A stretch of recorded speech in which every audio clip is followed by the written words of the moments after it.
할렐루야. 2023년을 보내고 2024년을 맞이하는 송구영신 예배입니다. 여전한 방식으로 오늘 본문은 1월 1일 큐티 본문 말씀입니다.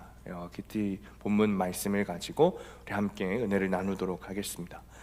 송구영신은 묵은 것을 보내고 새로운 것을 맞이하다라는 뜻을 가지고 있죠. 우리 모두는 잊을 수 없는 기억을 다 가지고 있습니다. 어떤 기억은 우리를 슬프게 하기도 하고 낙담시키기도 하지만 어떤 기억은 나를 돌아보며 하나님의 사랑을 깨닫게도 합니다. 주님의 죽으심과 부활하심을 생각하면서 우리가 꼭 돌아보아야 할 기억은 우리를 향하신 하나님의 사랑입니다. 주님께서 2023년 우리를 얼마나 사랑해 주셨는가 돌아보는 여러분들 되시기를 축원합니다. 그리고 맞이할 2024년에는 어떤 은혜를 주실까 우리가 기대했으면 좋겠어요. 중국에 위지안이라는 교수가 있었습니다. 이 여자 교수는 나이 30에 인생의 정점을 찍었어요. 노르웨이 오슬로 대학에서 환경과 경제학을 접목시킨 탁월한 실력을 인정받아서 30이 되기 전에 중국 명문 푸단 대학교의 교수로 임용되었습니다. 중국도 노르웨이도 그녀를 주목했습니다. 그런데 그녀의 아들이 엄마라고 말을 뗄 무렵에 말기암으로 시한부 인생 선고를 받았습니다. 급속도로 암이 몸에 퍼져가는 뼈가 녹는 고통 속에서도 그녀는 좌절하지 않고 인터넷 블로그에 글을 쓰기 시작했습니다. 삶의 끝에 와서야 하게 된 것들이라는 글을 하나하나 올릴 때마다 이 위지한 교수의 글은 조회수가 기본적으로 10만이 넘었어요. 위지한 교수가 올리는 한 문장 한 문장 중에 중국 대륙이 눈물을 흘렸습니다. 위지한 교수는 그 글에 우리 삶에서 가장 소중한 것이 무엇인지 나열해 두었습니다. 그 중에 한 가지는 우리가 하고 있는 일에 대한 소명이었습니다. 쉽게 말하면 내가 지금 부지런히 달려가고 있는 삶의 목적과 방향이 무엇인지 생각하는 것이죠. 여러분, 인생의 목적을 설정하는 것은 굉장히 중요한 일입니다. 목적이 이끄는 삶이라는 책도 굉장히 많이 팔렸죠.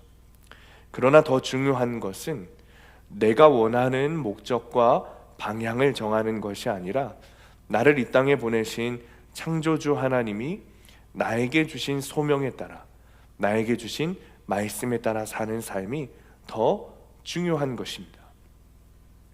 여러분, 홍수라는 것은 이런 말이 있어요. 홍수는 방향을 정하지 못한 강과 같다. 여러분, 강이라는 것은 지구 생태계에 아주 중요한 것입니다. 역사적으로 보아도 큰 강이 있는 도시에 문명이 발달했습니다. 그런데 그 강이 흘러가는 방향을 정하지 못하면 주변에 많은 피해를 주게 됩니다. 그러니까 우리 눈에 좋아서 달려갔는데 그 목적과 방향이 틀리다면 헛된 삶이 되는 것이죠. 우리의 마음을 하늘에 두고 우리의 인생을 하나님 앞에 둘 때 세상 그 무엇과도 바꿀 수 없는 예수 그리스도를 우리의 주인으로 왕으로 모시게 될 때 세상을 보는 눈이 달라지고 고통과 슬픔을 보는 눈이 달라지게 되어 있어요. 이럴 때 세상이 감당하지 못하는 인생을 우리가 살게 되는 것이죠. 돌아오는 2024년은 우리 수암교회 공동체에 아주 중요한 해가 되었습니다. 3년간 표어로 본질로 돌아가는 교회라는 주제를 마무리하고 이제 말씀대로 믿고 살고 누리는 교회라는 새로운 표어를 가지고 시작하는 해가 되었기 때문입니다.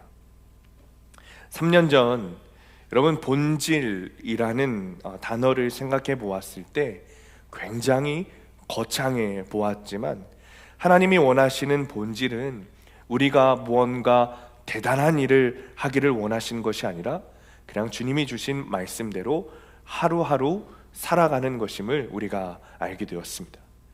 하나님께서 이곳에 앉아 계신 우리에게 주신 공통적인 소명은, 그리고 가장 중요한 소명은 말씀대로 사는 삶일 것입니다.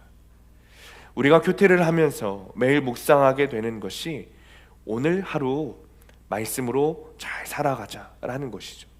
내일 일은 내일 염려하고 오늘 주신 말씀 묵상하면서 묵상한 대로, 적용할 것을 주신 대로 그냥 오늘 하루 하나님 말씀대로 살아보자, 이 마음을 가지고 큐티를 하는 것이죠.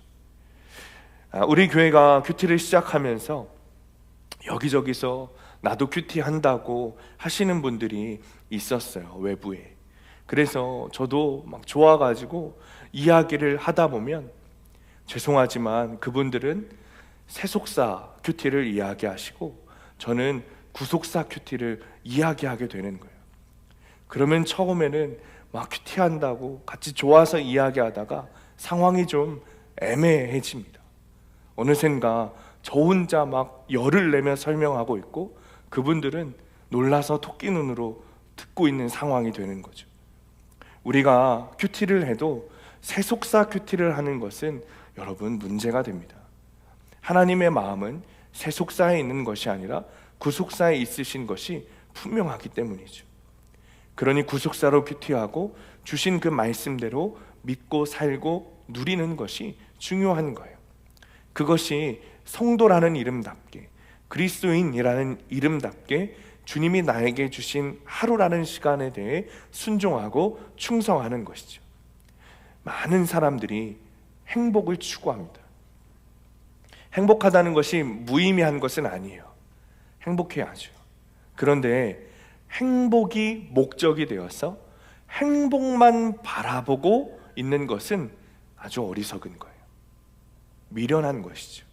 왜냐하면 이 행복이라는 것은 행복을 추구한다고 해서 얻어지는 게 아니기 때문에 그래요.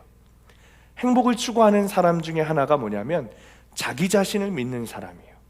내 자아에 대한 충성도가 높은 사람일수록 행복을 추구하게 되어 있어요. 나만 만족하면 되는 것이기 때문이죠. 행복을 추구하는 사람들은 내가 잘했고 나 스스로 잘 믿고 나 스스로를 칭찬하는 일을 잘합니다. 그런데 여러분, 사기꾼에게 제일 잘 넘어가는 사람이 누군지 아십니까? 자기 자신을 믿는 사람이에요. 그 사기꾼에게 속아서 우리가 넘어간다고 생각하지만 사실은 자기 자신을 잘 믿는 사람일수록 사기꾼에게 잘 넘어간다는 거예요. 그러니까 이런 거죠. 이 사람은 절대 아닐 거야. 이 사람은 사기꾼이 절대 아닐 거야. 그리고 이렇게 말해요. 난 저 사람 믿는 게 아니라 내 감을 믿는 거야. 내 감은 한 번도 틀린 적이 없어. 그러니까 이번에도 틀림없어. 여러분, 제가 그랬어요. 몇 년 전에 아내 핸드폰이 너무 오래돼서 바꿔주고 싶은 마음이 드는 거예요. 그러면 아내도 행복할 것 같고 저도 행복할 것 같은 거예요. 그러다가 인터넷에 핸드폰을 정가보다 한 10만 원 이상 싸게 파는 곳을 제가 찾았지 뭡니까? 한 73만 원 정도 되는 핸드폰이었는데 60만 원 아래로 그 핸드폰을 판다는 거예요. 너무 기쁜 마음에 그 사이트에 대해서 막 알아봤어요. 믿을만 한 것 같은 거죠. 저 스스로 막 너무 대견스러웠어요. 와, 내가 아내한테 그동안 해준 것도 없는데 내 용돈 모아서 핸드폰을 사줄 수 있다는 것이 너무 막 벅찬 거예요. 그러면서 난 정말 대단해. 이런 거 있는 거 다른 사람들은 모를 거야. 내가 이거 사서 핸드폰 선물한 다음에 우리 교회 사람들한테 자랑해야지. 제가 막 그랬다는 거예요. 그러면서 몰래, 아내 몰래 60만 원을 입금했어요. 그런데 입금하자마자 연락이 안 되는 거예요. 처음에는 전화를 안 받더니 그 다음에는 아예 핸드폰이 꺼져 있었어요. 사기를 당한 거죠. 그때 가서 아내한테 미안하다고 하고 같이 경찰서에 가서 신고도 해봤는데 아무 소용이 없었어요. 그때 일을 생각해 보면 저는 그 사기꾼을 믿었다기보다는 난 절대 사기 안 당해, 나는 그런 일 없어. 나는 사기당하는 저 사람들이랑은 달라. 나는 저를 믿었던 거죠. 요즘도 저는 난 2번 다시 그런 일은 없을 거야, 이런 생각을 하면서 저를 믿고 있는 이상한 저를 보게 됩니다. 여러분 그거 아십니까? 되게 사기꾼이 더 친절하고 이단이 더 따뜻해요. 그래서 그들의 말을 듣고 있으면 엄청난 행복을 가져다 줄 것처럼 효과적으로 설득해요. 그들이 행복이라는 주제로 우리에게 접근하고 굉장한 행복을 줄 수 있을 것 같은 말을 하는 이유는 이 행복이라는 주제가 사람들에게 가장 잘 먹히는 주제이기 때문이죠. 물론 행복이라는 것이 무의미하다는 것은 아닙니다. 그런데 행복이라는 것은 사람이 줄 수 있는 게 아니에요. 실제로 많은 사람들이 행복을 원하지만 아이러니하게도 나의 행복을 위해서 다른 사람의 불행을 먹고 사는 것이 사람들입니다. 나의 행복과 너의 행복은 충돌하게 되어 있어요. 여러분 부부간의 싸움도 그렇지 않습니까? 여기 대부분 결혼하신 분들은 우리의 행복을 위해서, 부부간의 행복을 위해서 결혼했어요. 그런데 여러분 살아보니 어떻습니까? 우리의 행복이 아니라 나의 행복을 위해서 결혼했다는 것이 금방 들통납니다. 내가 원하는 행복과 배우자가 원하는 행복이 충돌해요. 우리의 행복을 원해서 결혼했다고 하면 서로 낮아지고 서로 죽어지고 서로 양보해야 되는데, 나는 맞다고 하는데 저 사람은 틀리다 그러고, 나는 틀리다고 하는데 저 사람은 맞다는 거예요. 이게 서로가 원하는 행복이 이게 타협이 안 되는 거죠. 이 세상에 행복이 없다는 게 아니에요. 행복이라는 것을 맹목적으로 추구한다고 해서 따라오는 것이 아니라 오히려 진리를 추구할 때 따라오는 것이죠. 내가 진리를 추구할 때, 내가 거룩이라는 진리를 추구할 때, 구원이라는 진리를 추구할 때 행복은 그 뒤를 따라오는 거예요. 여러분 우리가 새신자 교육을 하는 교재 이름이 당신은 행복하십니까? 라는 교재입니다. 예수님을 믿는 사람들은 행복합니다. 할렐루야. 예수 믿는 사람은 행복해요. 그 이유는 예수님을 믿는다는 것이 행복을 추구해서 행복한 것이 아니라 예수님이 진리이시기 때문에 그래요. 진리이신 예수님을 따르다 보니 우리에게 행복이 뒤따라오는 것이죠. 내가 곧 길이요 진리요 생명이니, 주님이 진리이시기 때문에 그 진리이신 예수님을 따라가다 보면 행복이라는 것이 내 뒤를 따라오는 것뿐이죠. 사도 요한은 오늘 우리가 읽은 요한복음을 작성하고 요한복음의 가장 마지막 부분에 요한복음을 기록한 이유를 설명하고 있습니다. 요한복음 20장 31절 말씀 우리 함께 읽겠습니다. 앞에 있습니다. 시작. 오직 이것을 기록함은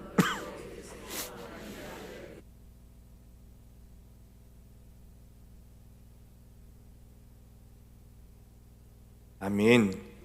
자, 31절에 이렇게 기록하죠. 요한복음을 기록한 목적 자체가 예수님이 하나님의 아들 예수 그리스도이심을 믿게 하려는 것이고, 또 예수님이라는 이름을 통해 생명을 얻게 하려는 것이 요한복음을 기록한 목적입니다. 그러니까 요한복음에서 가장 중요한 키워드는 생명이라고 할 수 있어요. 이 복음을 들어야 되는 이유, 이 복음을 믿어야 하는 이유는 이 영원한 생명에 있다는 것이죠. 자, 어떻게 그럴 수 있는가? 오늘 본문 1절에서 3절 말씀 함께 있습니다. 시작. 태초에 말씀이 계시니라. 이 말씀이 하나님과 함께 계셨으니 이 말씀은 곧 하나님이시니라. 그가 태초에 하나님과 함께 계셨고 만물이 그로 말미암아 지은 바 되었으니 지은 것이 하나도 그가 없이는 된 것이 없느니라. 아멘. 자, 태초에 말씀이 계신데 그 말씀은 하나님과 함께 계셨고 곧 하나님이시다 그랬어요. 그러니까 왜 서론부터 지금까지 진리에 대한 이야기를 했는가 하면 바로 오늘 이 말씀 때문에 그래요. 태초에 말씀이 계시니라. 그것은 예수 그리스도를 말하는 것이죠. 그리고 태초에라는 헬라어는 아르케라는 헬라어 단어인데 이것은 창조 이전의 창조를 말하는 거예요. 창조 이전의 태초를 말하는 것이죠.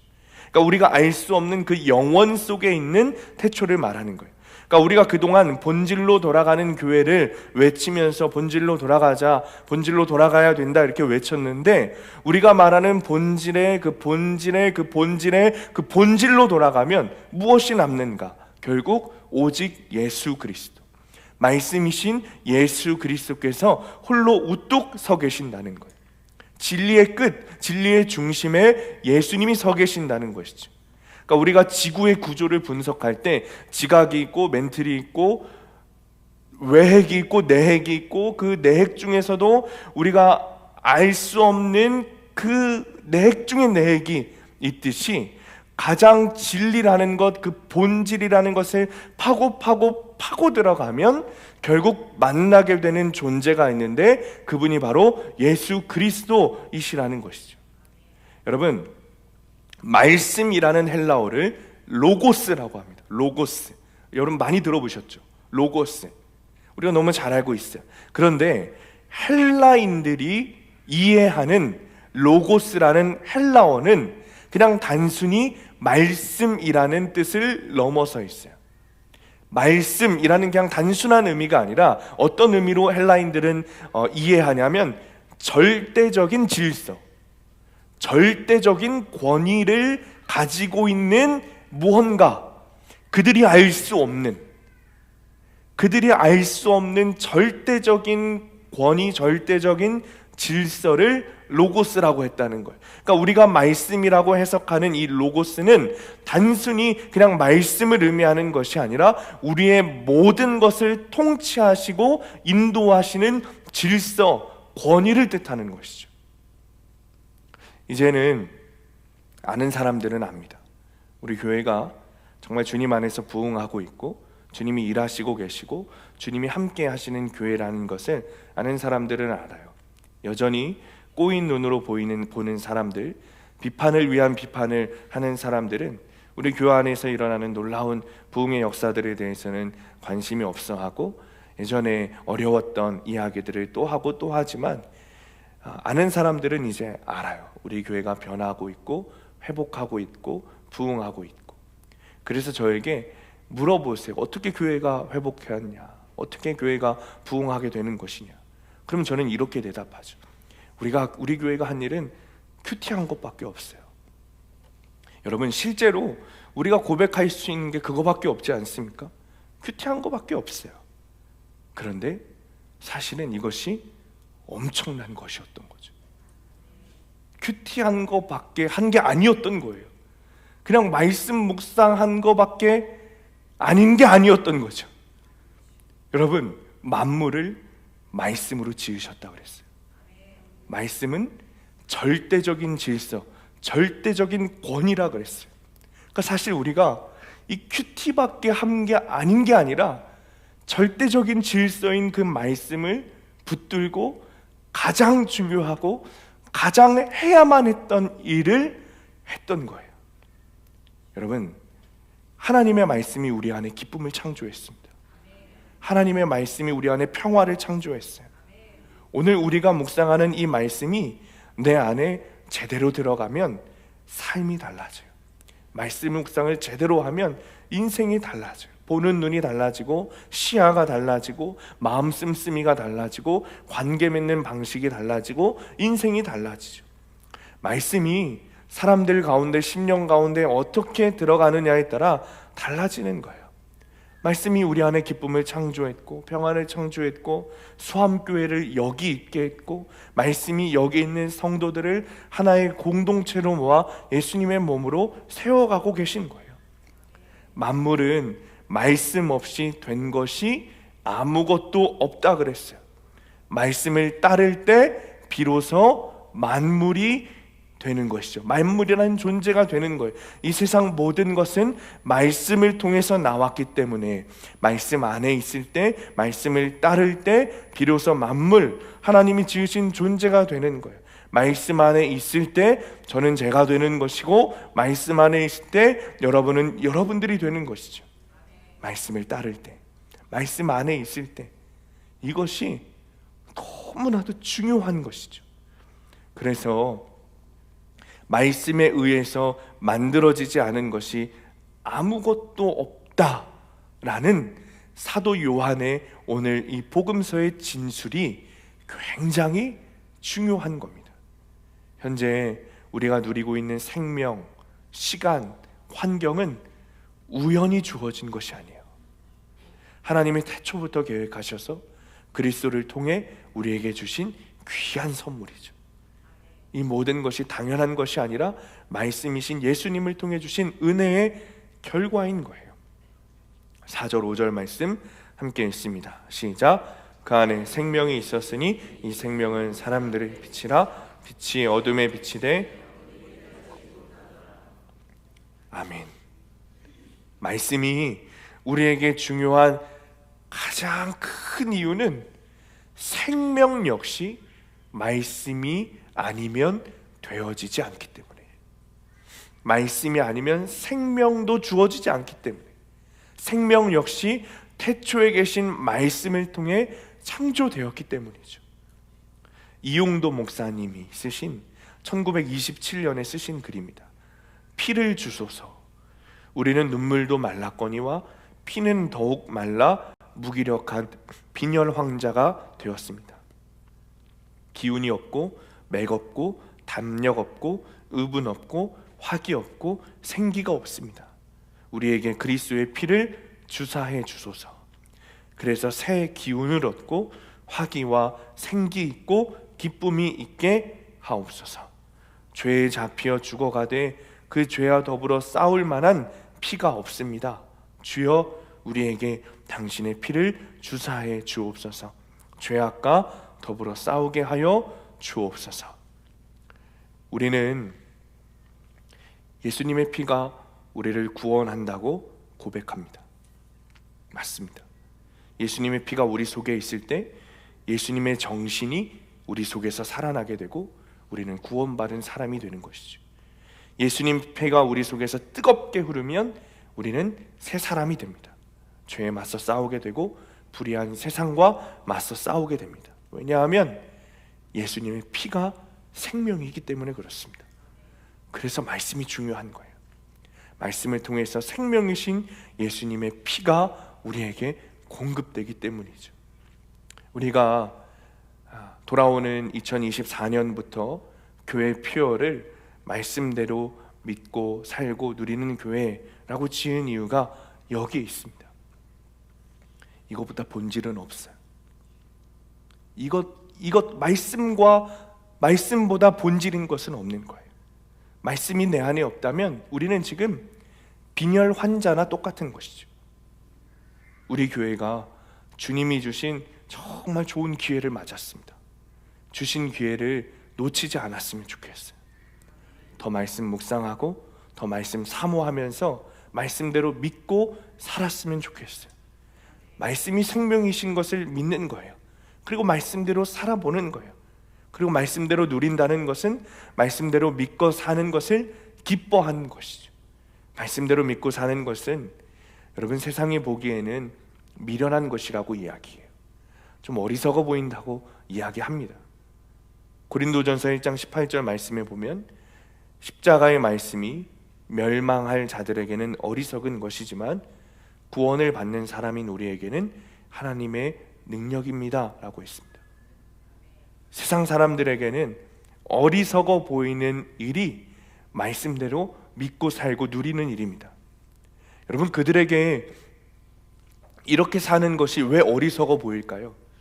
그냥 어리석어 보이는 것이 아니라 말씀대로 믿고 살면 여러분 때로는 포기해야 되고 때로는 갖지 못하고 때로는 무시당하고 때로는 내 몫을 챙기지 못할 때가 있습니다.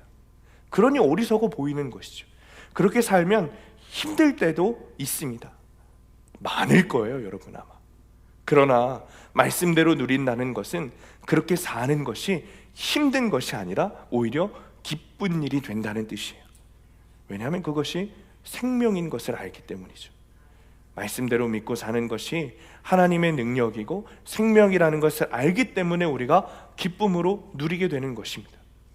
그제서야 우리가 말씀의 증언자가 될 수 있어요.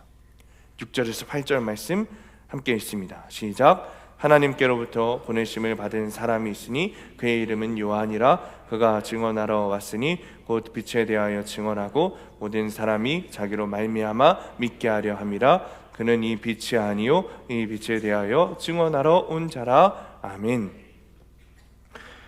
예수님을 배척하는 세상과 다르게 말씀대로 믿고 살고 누리는 사람은 예수님의 빛 앞에서 주님을 인정하고 증언하게 됩니다.